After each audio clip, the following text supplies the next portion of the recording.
Hi y'all, it's Miss McNeil here, favorite Northside English teacher. So I'm coming to you today from this beautiful riverside scene because I really wanted to get out and sit by the water, but I also needed to film your lesson. So here we are. I had some audio issues with my video last time. I have a plan to fix them, but I don't know if the plan is gonna work. So just a heads up at the beginning that I guess we'll see what happens after I edit this. So let's go ahead and get into the lesson. Goal is for it to not be as long as last week, but y'all know I never shut up, so we'll see. Let's get started.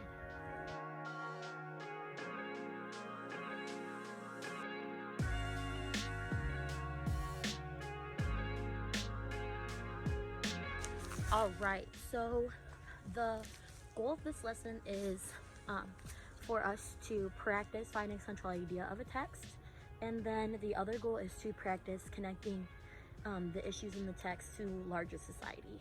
So these are both skills we've been working on all year. So the kind of goal is to reinforce skills we've been doing, but also finding texts that I think are relevant to what's going on. So super excited about the lesson today. And just for your warm-up, I want you to go to the link for the Padlet, and I want you to answer the question there. And my question there is, what's something positive that has occurred because of social distancing? So think about the fact that we're all out of school and we're kind of stuck in our house with all of this free time and closed off from the world. And you know what? It can be depressing. It can be boring. It just sucks not seeing your friends. It can be lonely. Your family might be driving you crazy. I know if I was still in high school, mine would be. So I want you to think about an unexpected positive. And I guess for me, my unexpected positive would be, even though I would like so much rather be at school teaching, the downtime has been nice. Just to kind of do some journaling, do some reading, catch up on sleep, do some cooking, some cleaning, just do all the stuff that I don't normally have that much time for. And I feel like it's got me in like a really nice, peaceful headspace. So that's definitely like an unexpected positive from the situation. So tell me kind of what's your unexpected positive from everything going on. So pause this video, click on the link to the Padlet on the week 3 lesson page, type out your answer, don't forget your name, don't want no anonymous, and then let's continue.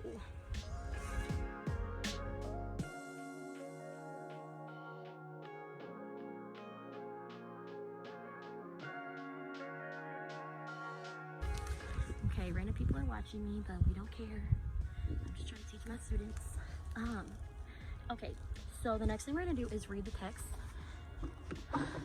So this text is from the Finding Common Ground unit. So I feel like the text in that unit fit really well because in this time in society, we really need to band together. So we're reading this essay by Eboo Patel, and he actually gave this as a speech at George Washington University, so pretty important. And it was written for the anniversary of 9/11, so kind of like a tough time in our country, but I think it really applies well to now because we're also in a tough time. So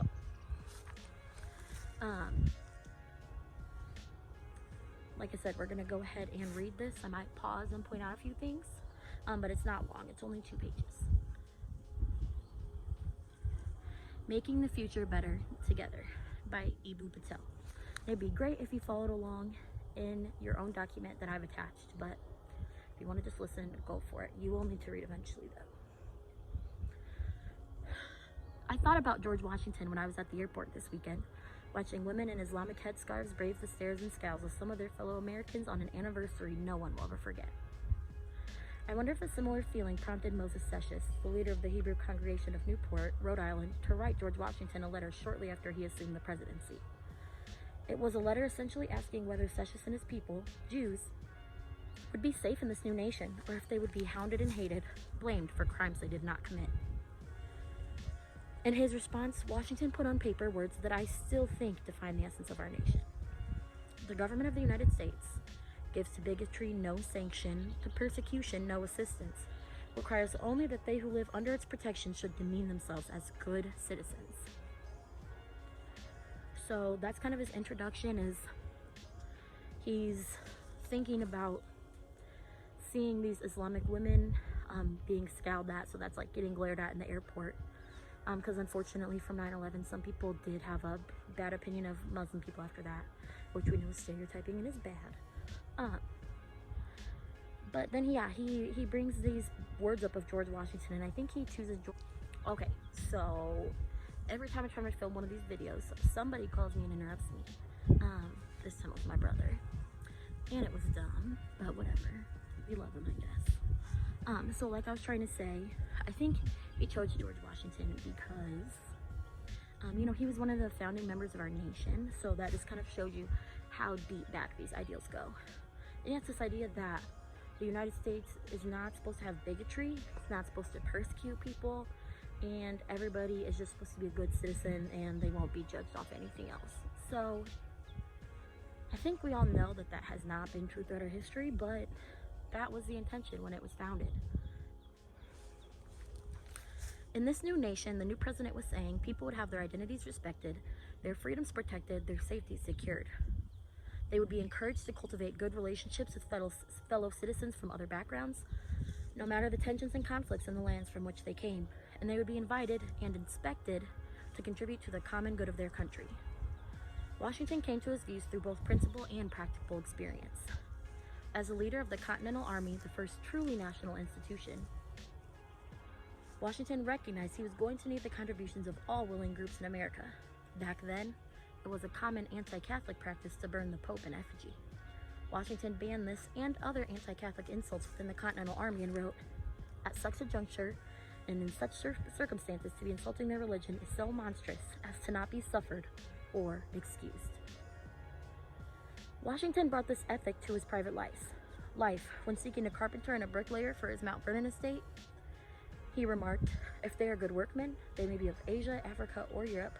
They may be Mohammedans, Jews, or Christians of any sect, or they may be atheists. What mattered is they could build." Wars between clans and tribes, tension between sects and groups, prejudice directed at religion or nationality, those were the problems of past countries. And whether you are reading the news about Somalia or Libya or Europe or Oklahoma, those are the problems of our time.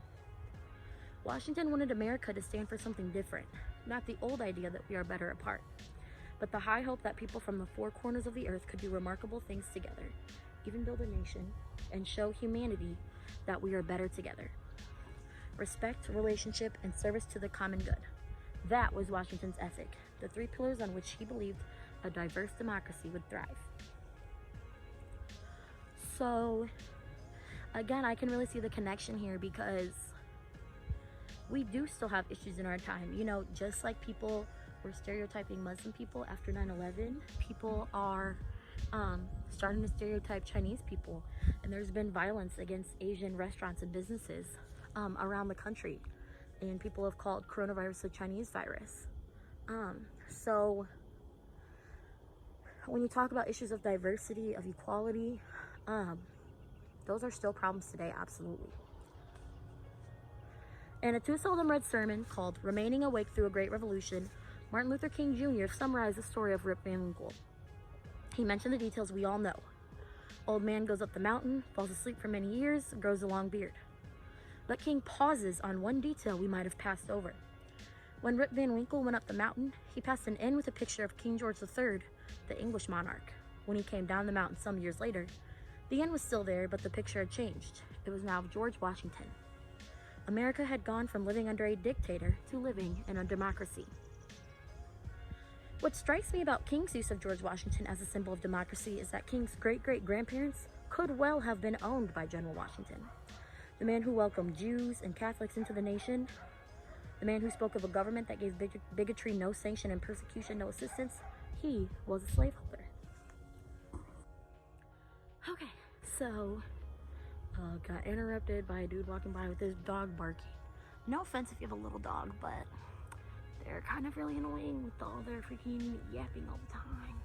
Anyway.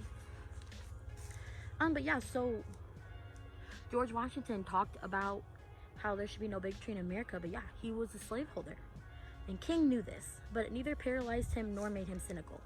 He didn't tie himself into knots trying to untie that mother of all contradictions. Instead, he committed himself, body and soul, to shaping the future. America's genius is to give its diversity of citizens a stake in the well-being of the nation. That's what keeps us facing forward, seeking inspiration from the past when possible, correcting mistakes when necessary. This nation could well have been a house divided, but today we stand as one. And that has everything to do with how a previous generation, led by Abraham Lincoln, acted. This nation could easily have been declared a lie by an entire race of people, kidnapped and enslaved, separated and hunted down. Instead, King and his movement termed it a broken promise, one that the people on the receiving end of the breach took actions to mend. As a nation, we spent the last several weeks trying to decipher the meaning of the last 10 years.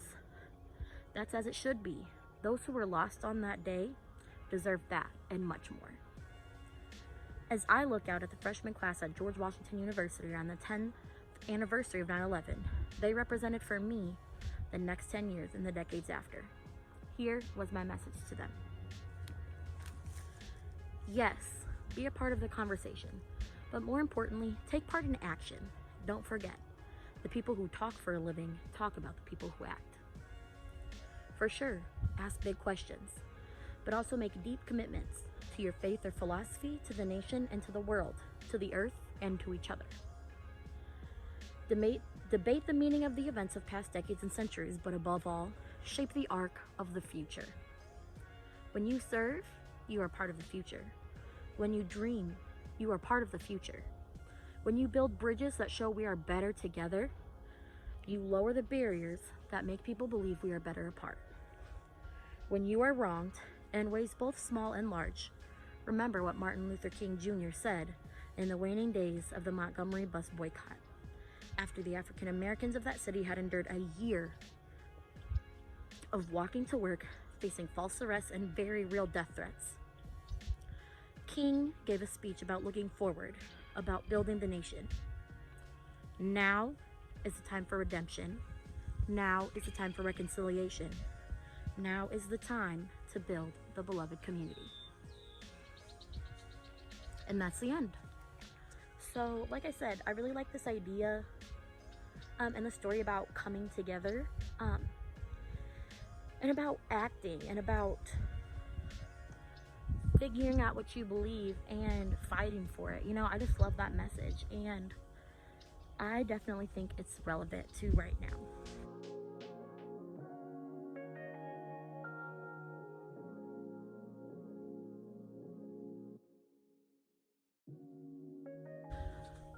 Okay, so the first thing I want you to do is I want you to go through the text and find 5 words that are unfamiliar to you or that you don't know that well, and write down the definition in the chart in your document. So word in one column, definition on the other side, just because I do think there's some tough vocab in that, and so I think it's an opportunity to go through, define those words, learn those vocab words. So get it done.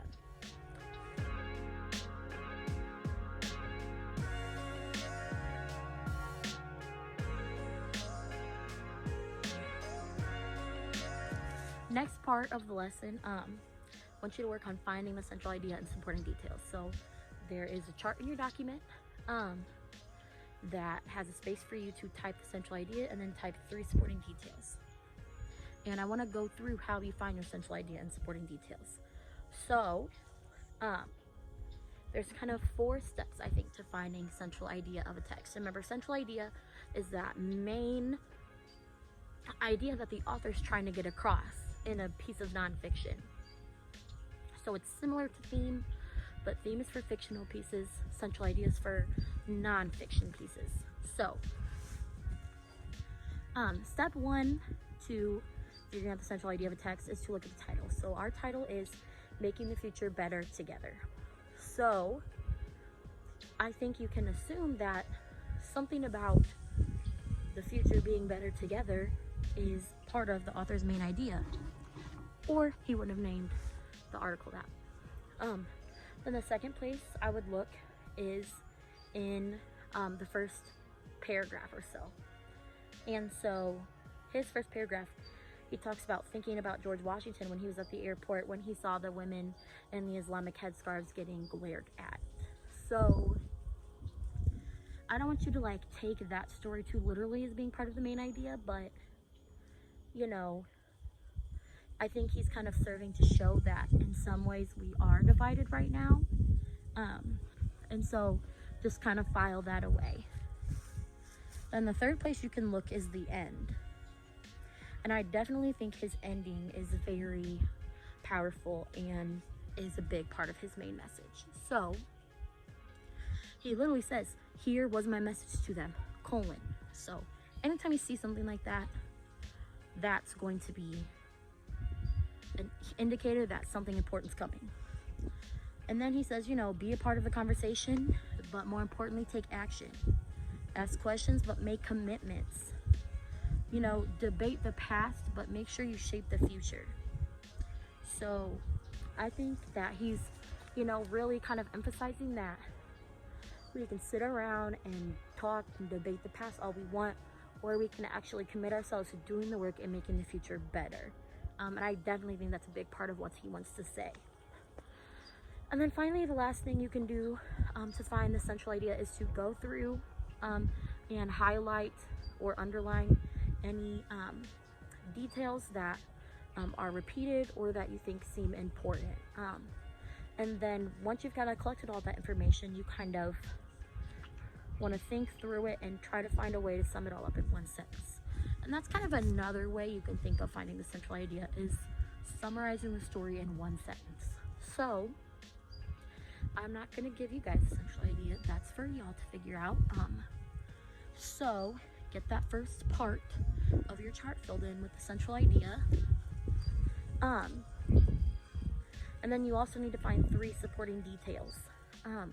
And if you actually went through and highlighted any details that are repeated or that you think seem important, then you can use 3 of those for your supporting details. If you didn't do that, even though I told you to, you need to go through and find 3 supporting details. So 3 quotes from the story that you feel back up that central idea that you chose. And y'all are getting better at text evidence. I saw some improvement in your black and white assignments, so I think y'all are capable of that. So go ahead and do that, and then we'll continue.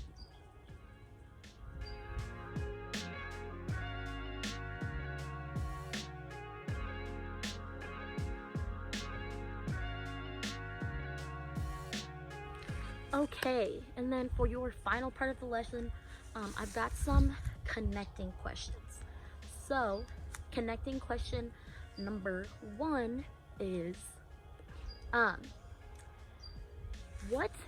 so the essay is all about making the future better. So I want you to think about, what is one way that you'd want to change the world to make it better? So what's that one thing that you really think is the most wrong with our world, and what would you want to do about it? How can we make the world better? And why? Why did you choose that as your one thing? And like, for example, I'll give you my one thing. So I think my one thing that I would change about the world is I would make people less selfish or self-centered. I'd want people to be better at really thinking about other people's perspectives and putting themselves in other people's shoes. Just because if I think we did that, the world would be a more accepting place in all ways. Whether they're judging people based off their race or their religion or their sexuality or their gender or their mental health. I just think we all would be kinder to each other if we thought about the other person's side. So go ahead and answer that question with a few sentences, and we'll continue.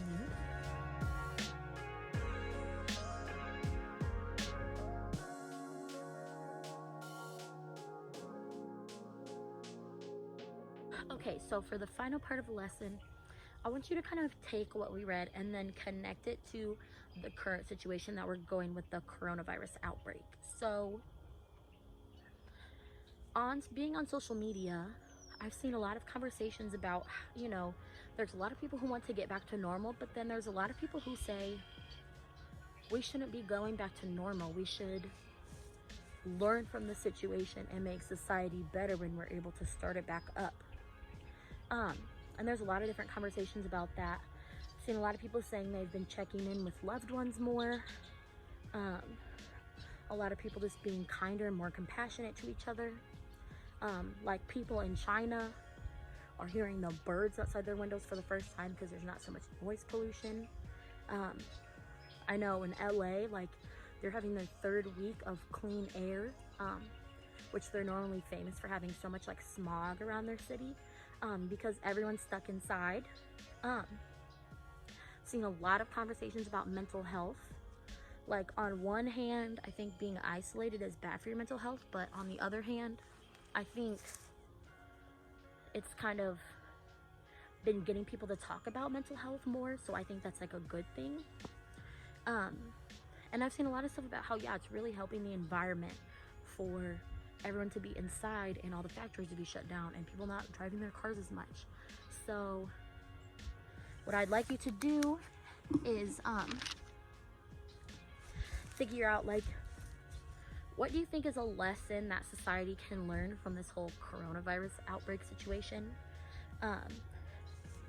Yeah, like what lesson do you think that we should learn? What's a positive thing that as society we should take away from this? How can we use that lesson to make society better when we're able to go back to it? And I'm gonna attach some articles for you to read just in case you haven't been seeing that kind of stuff online. You don't have to read the articles. You can think this all up in your own brain, but thought I'd attach some reading for people who maybe just needed more of a kickstart. So, and respond to that in a paragraph, and there's space for that in your document.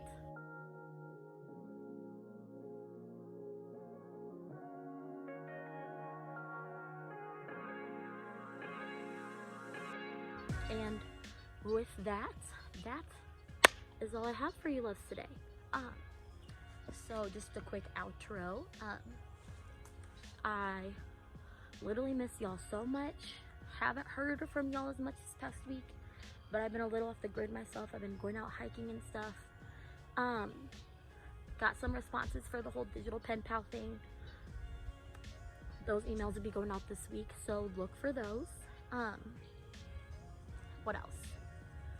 Oh yeah, you can follow my Twitter if you want to just kind of keep up on what I'm doing. I try to post some like daily positive stuff and stuff like that. Really trying to stay connected with all this going on. Follow the Stuco Instagram, Oh North Stuco. We're doing a Be Kind week, and I think we're gonna be doing kind of some other like spirit social media campaigns just to kind of keep it positive for everyone. But that's all I got for you. I'm really enjoying seeing your work. I miss your faces. And I very much look forward to the time when I get to see all of them again. All right, McNeil out.